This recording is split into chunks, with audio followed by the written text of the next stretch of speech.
Hello and welcome back. Today I'm going to be creating a A2 size card.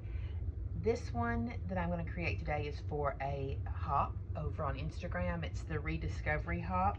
They do a card hop every month, and the premise for it is that you are going to use supplies that you already have on hand. So you kind of dig through your supplies, maybe find things that you haven't used in a while, and create with it. The theme for the Rediscovery Hop is summer fun, and they have an optional color palette, and I'm going to use that this month because it's not a color palette that I normally pick up. I want to push my creativity a little bit and use the color palette. I'll also, I think, be adding some green to this as well. So this is kind of a jumping off point for me, and then I will add on as needed. So the process was, can I make these flowers look more realistic? And so I took this one, put it in my Misty, using Antique Linen Distress Ink. I stamped it onto some watercolor paper, and then I'm going to use a mix of colors here to try to watercolor this and maybe soften some of the hard edges and to make this look more realistic. I have just water in a small little mason jar that I'm going to use. I have a rag, a tea towel that I will use as well, and then I have just a watercolor, what I'm calling just a paintbrush. I don't have specifically fancy watercolor brushes. And I'm going to start putting down color. I've got this brush, which is a 5. My favorite brush is tiny, and I don't know what size it is because it has worn off. I've used it for so long. That brush as well I'm probably going to use. I think this one, I've got my little swatches laid out here, and I even kind of left maybe this dried marigold in play for this. Not sure yet. So have my swatches out, even the oranges, to kind of see where I go from here. I'm going to start with,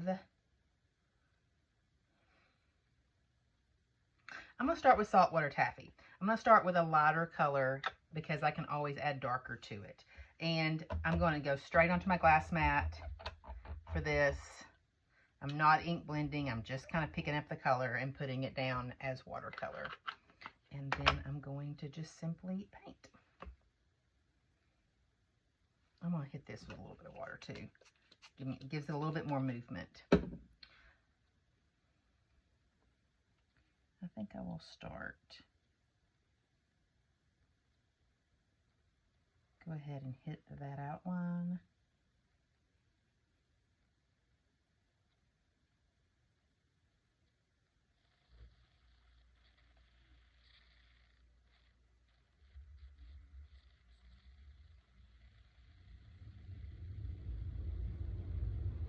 And honestly, as I'm looking at this, if I didn't want that outline there, I could just cut that away, because that's the wonderful thing about stamping, is that when you stamp, whatever portion of the stamp you don't want, you can always just cut it away and not have it there.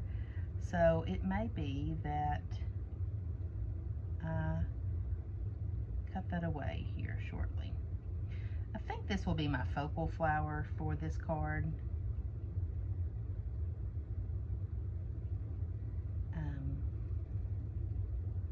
And then I'm going to maybe I'll add some of the smaller ones. Maybe I'll add another larger one. We'll just kind of see how it all plays out. Because oftentimes I will start with an idea of what I want to do and then change my mind. With watercolor, get some fuzz.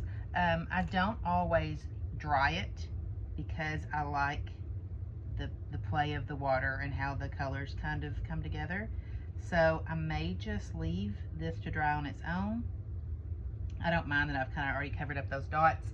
I always have this as a guide. I can lay that on top and kind of look at where things are at. Let me go to the edges of this.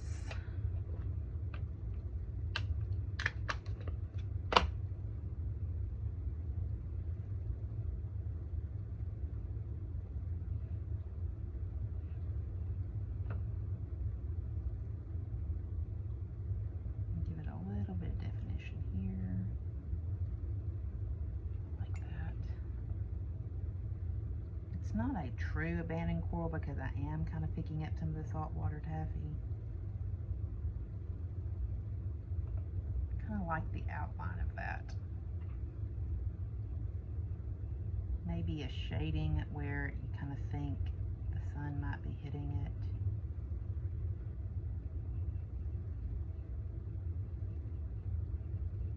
Again, trying to make it look more realistic. I feel compelled to cut away that outside edge. I don't know many flowers in real life that have that kind of an edge to them, so I'm going to cut that away. Okay. There's a lot of water pulling right back here. Let me pull that off.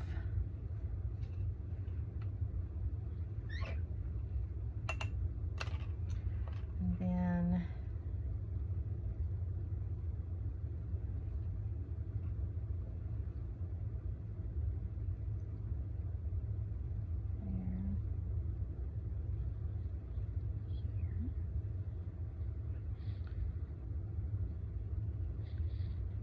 in and kind of blur the lines. Got water pulling here, there. Pull up some more of that.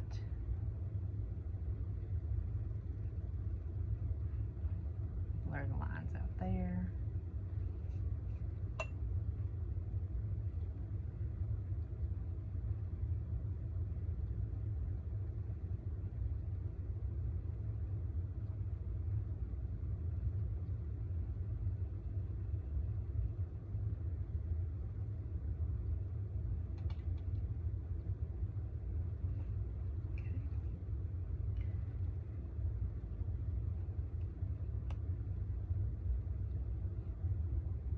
Wet my brush again.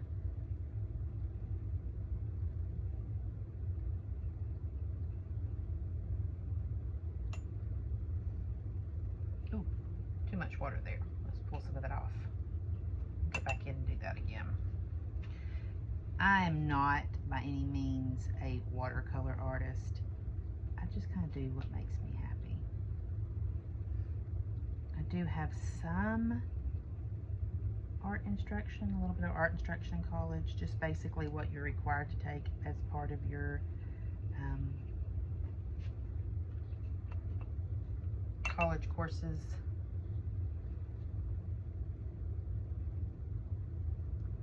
I remember studying how light hits things, darkening, shadows, and highlights. I remember that in college. Kind of sticks with me. I did really enjoy that course in college. All right, so a little bit of darker color going there. And a little bit more. I want it to be more shadow and darkening and not harsh lines. So I will go back in and kind of adjust that as we progress through this. I'm not concerned with the part coming off here and the mess that's being made. That can always be cleaned up. I'm going to go less water and more concentrated color right in here for each of these. In my mind, I'm seeing a hibiscus flower. I know that that is not the shape or structure of this particular flower, but that's kind of where my mind goes. Especially with the bright color, this bright abandoned coral color. I'll let that dry a minute. I'm going to come back in and kind of smooth it. As for our centers, I'm going to take a wash of this abandoned coral, move to the larger paintbrush. I'm going to take a wash of abandoned coral and just kind of go in, pick up what's left of that saltwater taffy, pick up some abandoned coral, and just kind of go into the center and add a little darker to it, even though I'm kind of going over those other dots. Go back in with some saltwater taffy and blend that out. I don't like harsh lines most of the time. Sometimes I'll add a harsh line in, or I'll add, if it's more abstract, I'll add some darker kind of splotches. And so to avoid having dark lines, I will completely go back out and recolor everything so you don't get a line kind of in the middle of your coloring. So I kind of just actually re-wet everything. So I finished watercoloring all of my florals, fussy cut those out, added flicks of Distress ink and all flicks of Distress Spritz on those. I also cut out a couple more of the curled fern fronds from that Simon Says stamp die, and I added some mica spray, Distress mica spray, to the garden greens that I had already made and was in my stash. Before I start assembling my card, there's something else that I will sometimes do that kind of helps finish a card, especially one that has been fussy cut. I will take ink. In this case, this is Saltwater Taffy. And this didn't have any ink on it, so I added ink to it. And I'm going to go around the edges where there is that white. And it kind of just finishes off the edges of that image. And it keeps it from those white edges from showing. This paper is really forgiving, so as long as you don't bend it in half and crease it, you can kind of bend it a little bit, but that does finish those edges off and you don't see the white of those edges. All right, there's a little bit right there. All right, so there's that one. If there's already ink on the blending tool, oftentimes I won't add any more ink to it. Usually what's on there is enough to kind of knock down the whites of those edges.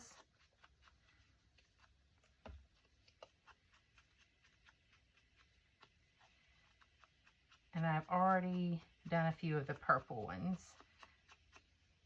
Just kind of knocking that down so it doesn't look like it has been cut. Okay, so things have been stamped. I stamped the sentiment. I have glued down the florals, and I'm beginning to tuck in the pieces of the greenery. I was going to show you, I feel like I need one more piece of greenery over here. I'm going to use this garden greens just because this is how it comes. Doesn't mean that's how it has to stay. I'm going to cut this small piece right here, put a little bit of adhesive on it, and I'm going to tuck that in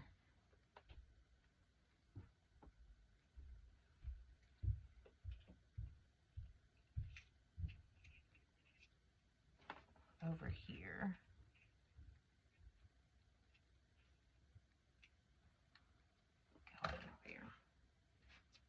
Okay, now here again, lots of things are hanging off.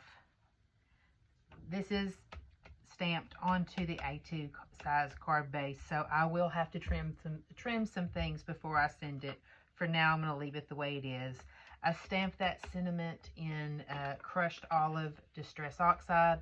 I like oxides better for stamping, inks, distress inks better for blending and watercoloring. Now let's talk about our centers, because I feel like our centers need things. Felt like those purple flowers definitely needed pearls. So I'm going to take my X-Acto knife and let's see, 5 of those. These are all the same size. Go with large pearls. I want to say these may be Kaiser Craft pearls. Don't know for sure. I think that's the company that made these. I think they're out of Australia. Don't remember. All right, I'm beginning to put these pearls on. as I place them down, I'm getting them off of the backer with my X-Acto knife, and then placing them down and then pressing them with the end of the X-Acto knife to keep them in place.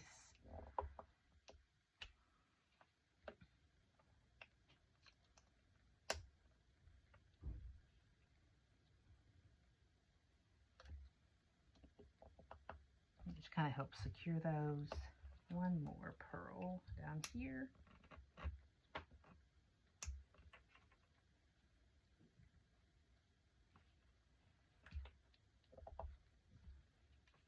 Okay, and go back and kind of squish the petals back up. All right, so there are the pearls in those. Now these are big spaces, bigger than what sequins or gemstones can really carry. All right guys, here's our finished card. I added sequins and pearls to the center of the larger flowers and clusters there. Those come from a bunch of different shaker mixes that I have.